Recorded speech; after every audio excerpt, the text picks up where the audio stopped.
भाई मेरी आंख खराब है, मुझे कुछ मदद कर दो। अस्सलाम वालेकुम, कैसे हैं आप लोग। मैं हूं आपके साथ अदनान और आज एक ऐसे शख्स की कहानी सुना रहा हूं। छोटी सी कहानी है लेकिन इन लोगों ने हकदारों का हक भी खराब कर दिया है।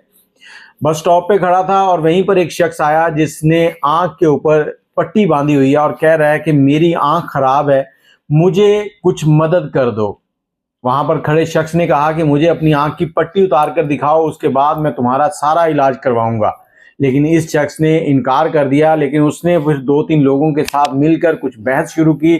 उस बहस व तकरार में उस शख्स का हाथ लगा और इसकी आंख से जैसे ही पट्टी उतरी तो नीचे से आंख जो है वो सही सलामत थी और ये शख्स जरा शर्मिंदगी महसूस नहीं कर रहा था। आजकल लोगों ने भीख मांगना इसको इतना प्रोफेशनल बना लिया है कि यहाँ पाकिस्तान से बहुत से लोगों को बाकायदा नौकरी का झांसा देकर दूसरे ममालिक में ले जाया जाता है और वहाँ जाकर उनसे भीख मंगवाई जाती है, क्योंकि ये बहुत ही आसान काम है और इसकी इनकम बहुत ज़्यादा है। बस इज्जत जाती है तो जाए, लेकिन पैसा आए। कोई बंदा लाइव बैठ के कमा रहा है, कोई बंदा इस तरह भीख मांग के कमा रहा है और सफ़ेद पोश तबका जो है वो सिर्फ महंगाई में पिसता जा रहा है।